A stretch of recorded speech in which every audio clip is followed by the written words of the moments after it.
Oh, fuck.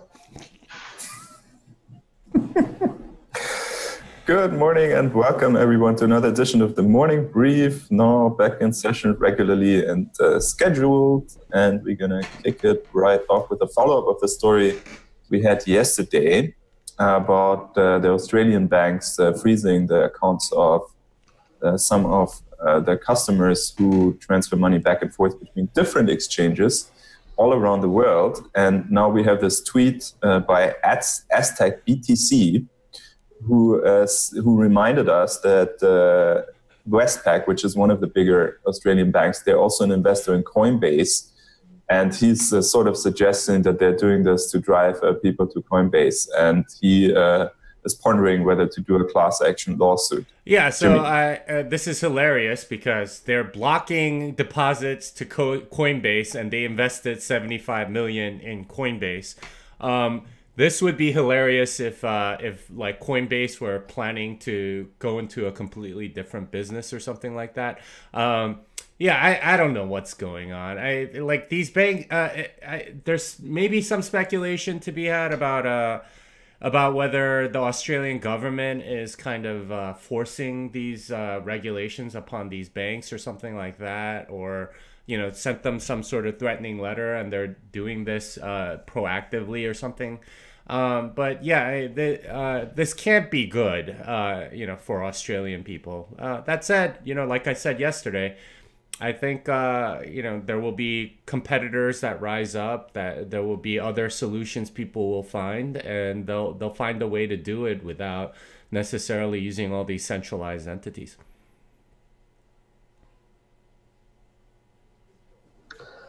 Yeah. So, I mean, these are weird situations. People have to, I don't know. Sometimes I think that like the people in crypto, like a lot of these people, they've never actually had like a job at a big company. So they have absolutely no clue how things work. Like they actually think that Jamie Dimon, who is the CEO of a company with like what, 400,000 employees, knows exactly what's going on every minute of every day with JP Morgan. I mean, that's insane, right? In reality, right? So basically, a bank has an investment arm, and that's it. That investment arm has nothing to do with the bank services, the retail customers, or the regulation, right? The only thing the only regulation the investment arm of that bank has to understand is it legal for them to invest in company X? If Coinbase is a legal company, if they think they can make money from investing in that company, oh, Jimmy, you mind muting, please? If they think they can make money in investing in that company, then they will do it. I mean, regardless of what the retail side has. And this is the same thing with like AXA investing in Blockstream. Like the investment division of AXA has absolutely nothing to do with the business itself of AXA or the fact that they're even like an insurance company. The investment arm has its own directives. It has its own, director. And for all you know, they just bought a bunch of Bitcoin and invested in Blockstream because their job is to make Bitcoin go up in value by keeping Bitcoin decentralized and secure. So I think it's funny when you see this, but in reality, like big companies, it's hard to coordinate all the departments. It really, really is. Yeah, what Ton is saying is absolutely correct. Like, especially with the big financial conglomerates, the private equity arm or the asset management arm. I mean, they're a subdivision, and basically all the top managements gets to check: do they make money? Yes, no, okay, great. That's how basically the whole subprime mess also started, because the CEOs of the banks had no idea what was going on in those divisions, and they just right. And it's interesting, like watch the movie The Big Short, where I think it was a Front Point or whichever like minor little like hedge fund that was part of Morgan Stanley that was like so short all of these mortgages. It turns out the person, the company at the other end of those transactions was Morgan Stanley themselves, and they didn't even know that they were betting against the bank that pays them the paycheck. like inside the bank itself. Like they had no idea.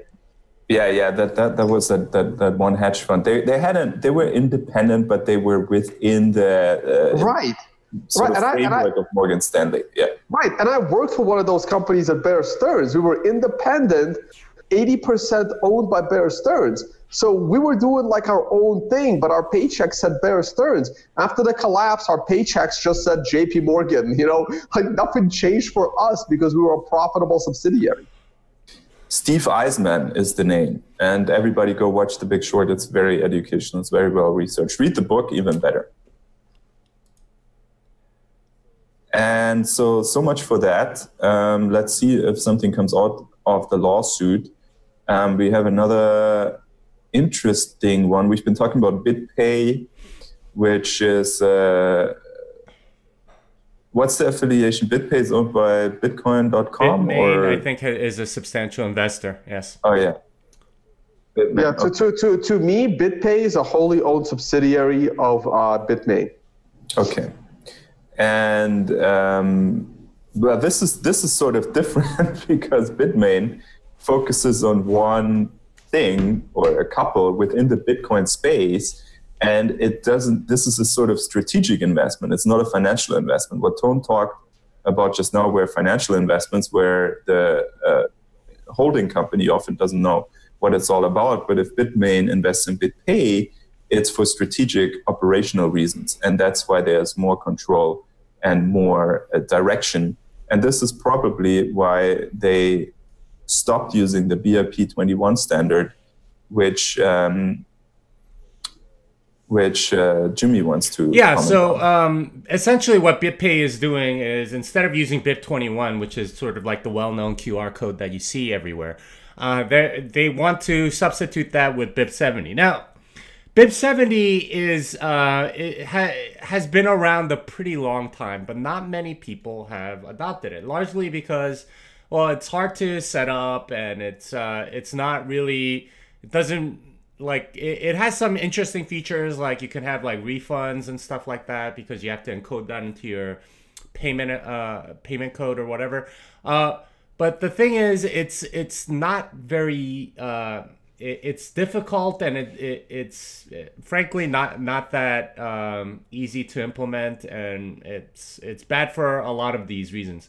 And this is something that Samurai Wallet is pointing out, is that, hey, you know what, like, you have to use like the legacy public key infrastructure. This is like using like X509 and all these other things in order to use BIP70, and this is like sort of like going into the legacy stuff. We don't like it, and most wallets don't support BIP70, so why are you doing it? And that's sort of been the question. And frankly, I'm not sure what they're thinking, other than like maybe they want more AML KYC compliance or something like that, or they're being told by some government entity that you need to collect customer information whenever you take payments. Yeah. Hey, Jimmy. How does BIP70? Oh wait, was that the BIP70 that Netkey wanted, and what do you call it? Bread Wallet was also in support of, and then Peter Todd went out against it. I remember the debate over BIP70s. I don't remember who debated it when. It's been a long time. I mean, it's been around for a long time. But yeah.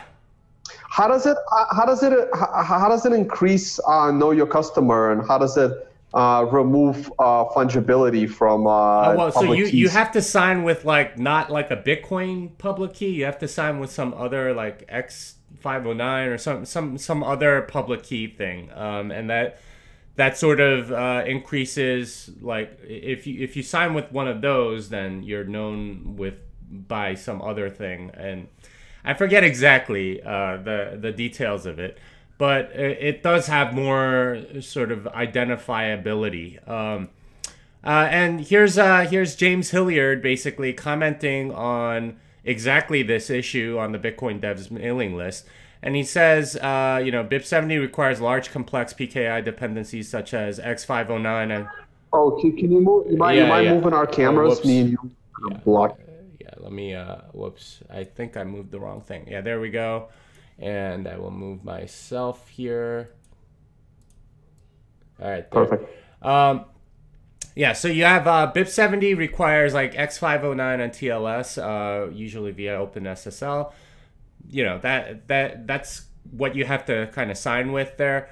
And he's proposing something that will more or less make every BIP70 payment request into like a BIP21.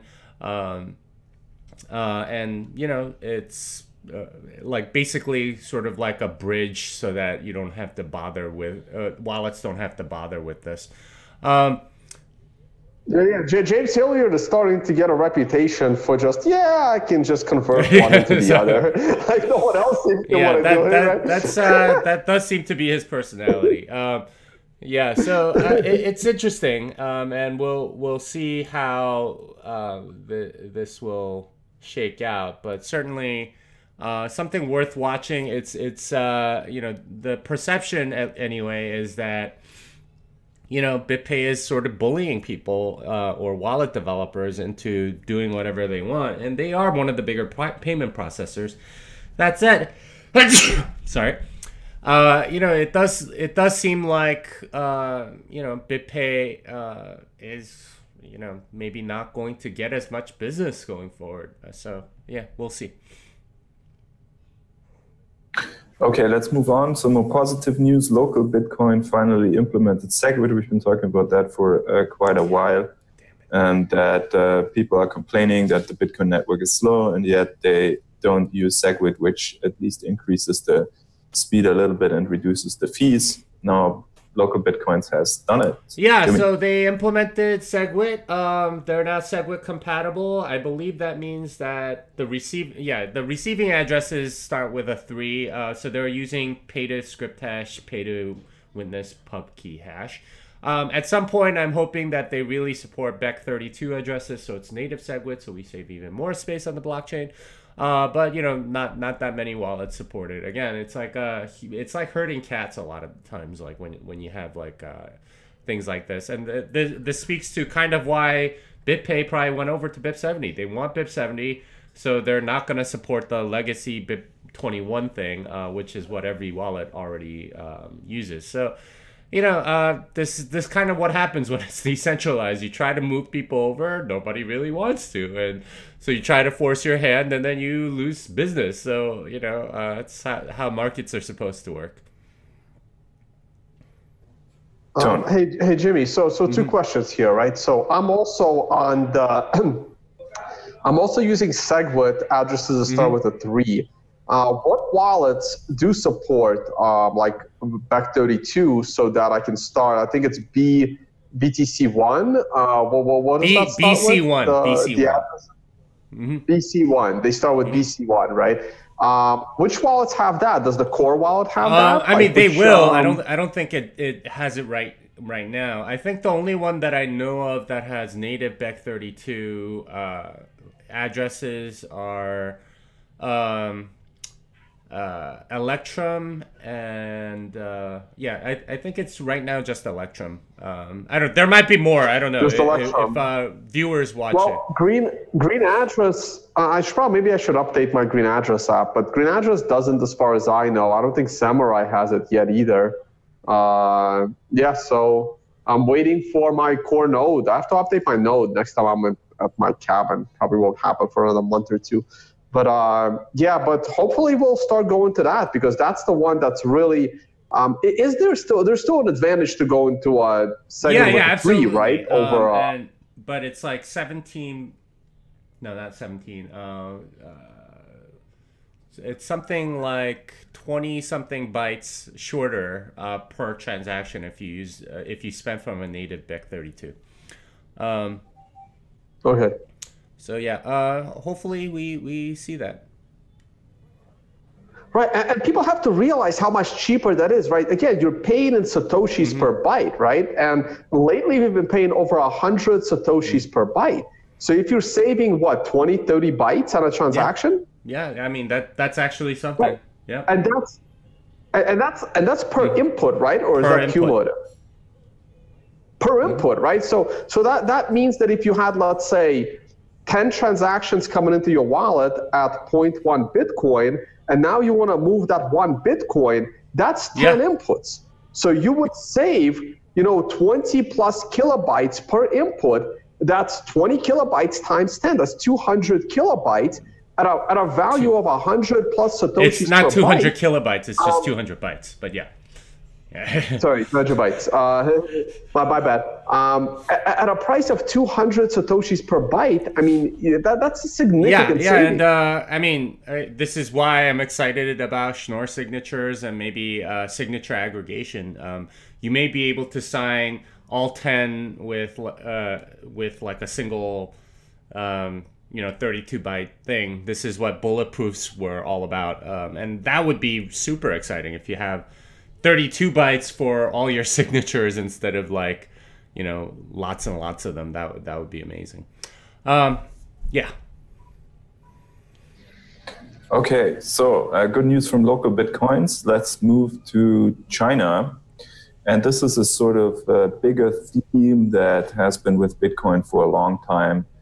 And the headline here is that the Chinese regime is preventing people from withdrawing more than $15,000 per year with their debit cards when they are abroad.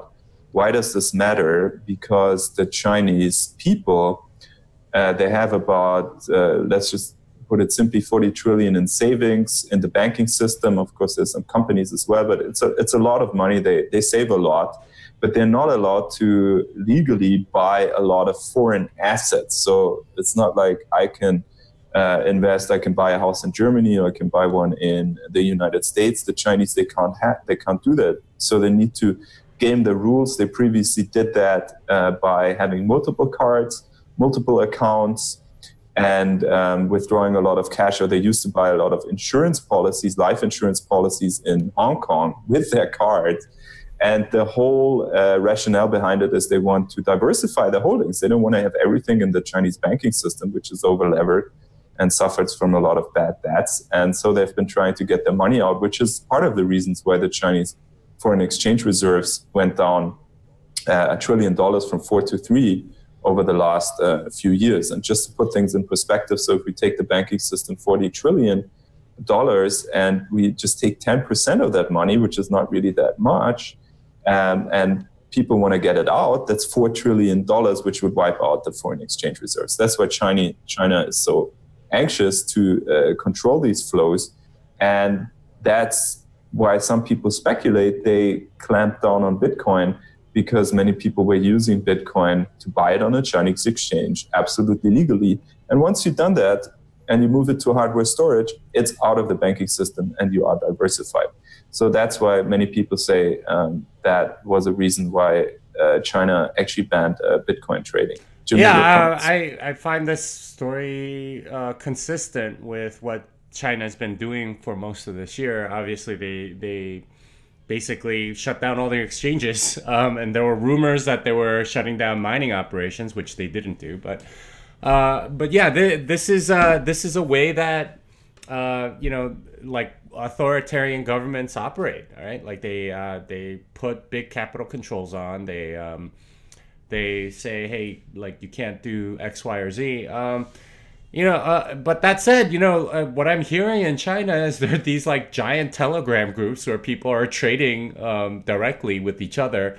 When you kick out all the exchanges, when you kick out like local or ban local Bitcoins for operating there, guess what's going to happen? People are going to go underground and still trade the same thing anyway. So they're able to get it out, and this is going to continue to happen. And we'll see how authoritarian they can be, when people have tools like Telegram and WeChat and all these other things that allow them to trade peer to peer. Ton. Well, again, this is one of those double-edged sword things. I mean, this is bad for the Chinese people because they're being restricted on using the money. This is great for people with Bitcoin because they're going to use Bitcoin. It's also been suspected for a while that one of the another reason why there's so much mining going on in China is because that's a way to avoid capital controls. You take a bunch of your money, you buy a bunch of mining equipment within China, and you convert that into Bitcoin from mining from it. Even if you take a loss on it, I mean, it's a great way to get around capital controls. Talking about taking losses, and this is really how desperate the Chinese are, that's what they've been doing with so many transactions, which is why they don't mind paying up for exorbitant amounts for New York real estate. The Chinese will pay any price to get their money out of the country, or Vancouver real estate. And like Tone said, Bitcoin, one of the avenues. Also, the big one is the $50,000 that they are allowed to transfer legally within the banking system. And there, one of the methods is they use, again, different people. If one person wants to get 500K out, then they just get 10 people who don't have 500K and distribute it amongst the bank accounts, and then they transfer it on. And this is how they've been buying New York real estate, stocks, et cetera, et cetera. But again, it's a drop in the ocean. We're talking about a few hundred billions every year, whereas the potential is at least 4 trillion, 5 trillion. And the more people figure out how to use Bitcoin to do that, the more positive for the price it's going to be. Indeed. Okay, then let's move on to our next pseudo-communist fascist regime, which is Russia, where Vladimir Putin reportedly, according to the Financial Times, is thinking about developing a crypto rubbish, or actually a crypto ruble, and to avoid Western sanctions. So he's in a little bit in the same boat as the Chinese people, where they want to avoid the sanction of the government. Vladimir Putin wants to avoid the sanction of the Western governments. So everybody wants to avoid some sort of sanction. Jimmy, how does that play out? I mean, that's interesting that that's the angle that he's saying is we need the crypto ruble in order to avoid sanctions on our country. What I would say is they're probably using the crypto ruble because they want to eliminate cash and know what the heck you're doing. I've said this before. You can use the technology we have in Bitcoin for good or for evil. And you can use it for good, like Bitcoin is. You know, it's decentralized. People can transact without the permission of a third party. You can also use it for evil. You can have basically a central party involved in every transaction. At least right now with cash in Russia, you can go and buy something and nobody has to know about it. With the crypto ruble, however, if you have a central party that issues all of these tokens, and this is also why, like, you know, I'm not a fan of Ripple at all, because it's a centralized party that can know whatever. If they have the crypto ruble, then they can basically stop any transaction they don't like, or you know say, hey, you know what, like, let's take away this person's crypto rubles because they are doing something that we don't like. And I think that's the real like sort of dream of the crypto ruble or any of these national cryptocurrencies, is really more authoritarian control of the population and, you know, transactions and making sure people don't dodge taxes or whatever. And that's more or less what I think what they're going for. What will happen with that? I don't really know. I have suspect that, you know, they've been working on it already, but they're having trouble sort of getting it out, but who knows? So just as a backdrop before we go to Tone, why does Putin think, I mean, Jimmy obviously thinks that that's because of nefarious motives, but there is truth to it, that if you develop your own payments system, which is outside the main banking payment system, which is the SWIFT network, the SWIFT messaging system controlled by mostly Western companies in Brussels.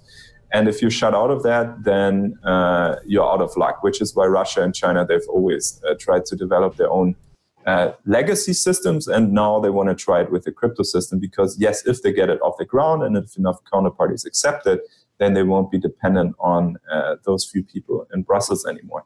But Tone, can you comment? I don't understand why every time Vladimir Putin says something about crypto, Ethereum has to rally. Oh, that's because Vitalik is going to be the one programming the crypto for Putin. I have been saying for 3 years that Vitalik has absolutely zero understanding of what the word privacy means. Vitalik is all about centralization.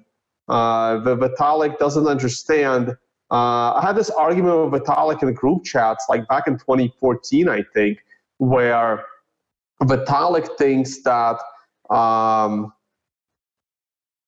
he just thinks that everything should be like open and that the government will just expose themselves and not close it down for themselves, but everybody will be visible. He has a complete backwards-ass view on privacy, which is why anything Vitalik has ever built, I knew was not going to work out and it was going to be a complete disaster. So Vitalik is looking to exit Ethereum. Those have been the rumors over the last couple of weeks. And I mean, that's the thing, right? I mean, I don't think Vitalik is going to be working on anything for the Russian government, but people seem to think that he will. And I personally don't. So it's just another token. Like, look, the governments have a digital token. I mean, the dollar is 90%, 95, 98% digital. The ruble is like 98% digital. Like nothing changes, like nothing. They'll update their database. They'll come up with a brand new, token for their government. It doesn't change the way it functions. It's a government centralized currency. That's all it is. I mean, we do these stories all the time with all of these governments. Cash is going to be eliminated, and it's going to be the greatest thing for Bitcoin in the history of humanity, because when cash is actually eliminated, all we'll have is Bitcoin with Lightning, because none of these other tokens will ever scale. It doesn't work that way. So interesting developments from that front. Tone, we see where it goes. Tone, do you want to talk about? Jimmy wants to talk. Jimmy's addicted to the mempool. He watches that chart. When Tone watches the price chart. Yeah. So I want to make this a regular feature. Here's today's transaction weather report. So here's what's going on. We did get like a huge eating of a very large portion of the 50 to 70 Satoshi per byte transactions over here. This little bump is because basically the mempool was more or less full at 500 megabytes. If you do like BTC large mempool, I don't think you'll see the same bump. There's no same bump there. Well, maybe a slight bump right over here. Right here, there's like a tiny little bump. So that might be mostly spam. That's like on the 0 to 1 or 1 to 2 Satoshi per byte range. You don't need to worry too much about that because you're not going to pay that little. You're looking at something like 30 to 50 if you want to get it in today, possibly. 50 looks like a good number, 50 Satoshi per byte, if you need to do some transactions today. Great news. Let's talk about your charts, Tom. All right, let's head over to the price. Let me grab my screen share. You guys will have to drop yours. Here we go. All right, let me slide this over. All right.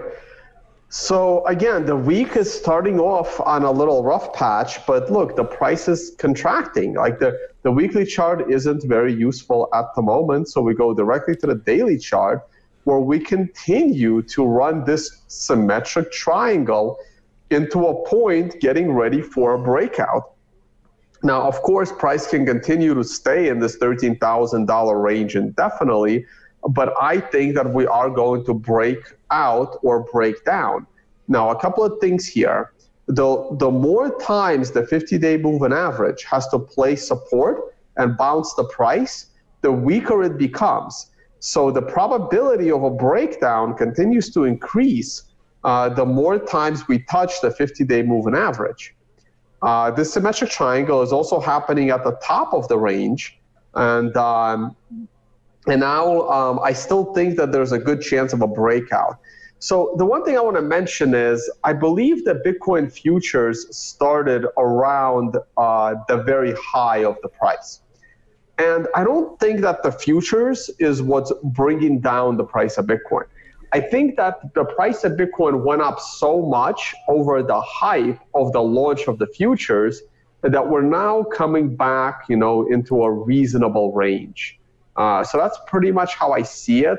We will need a lot more time and a lot more data in order to see if the futures had a lot to do with it or not. Okay. So we just wait. I mean, this is complete no trade zone to me. You buy the breakout and you sell the breakdown, and you're now getting stuck between these two Fibonacci lines. So it's becoming very clear where your no trade zone is. It's basically between 14.5 and 12.5. So you have this $2,000 no trade range. I know it's pretty wide, but that's what we're dealing with, right? The 4 hour. Let me delete these lines because A, they're starting to confuse people, and B, they're starting to clutter my chart. The 4 hour, unless you're actually trading and timing these nines, the 4 hour has not been very helpful. It's been, whipsawing you up and down. But again, we have these setup trend lines that are now contracting. We have this one, again, at around 14.8, and this one at around 12.1. It's actually even wider than the current triangle and Fibonacci lines. Now, so we just wait. We just, wait for something to develop. Let it give you a direction. Here's the hourly chart. The hourly is giving us a 9. It's not a perfected 9 based on the color of the arrow. That was also not a perfected 9. So it's not as strong of a symbol. But yeah, so we wait. I mean, it's telling us that, we got on the hourly, got a little too high, time to take a little break. But again, everything is consolidating. There's really not much here at the moment. So we just wait, wait for traders to come back. I think the volume should be down. I need to refresh this chart. I ran out of short-term memory. You can see it right there in my little error in the indicator. There we go. I mean, that's about it. There's really not much. Take a break, wait for something to develop. All right, back to you guys, I guess. There's really not much on the price. I mean, there's nothing there. There's nothing there. So Bitcoin is taking some time off. We thought it would never happen. So you guys, if you're still on vacation, enjoy the quiet time. And we'll be back tomorrow, same time, 10 a.m. Eastern. This song is done.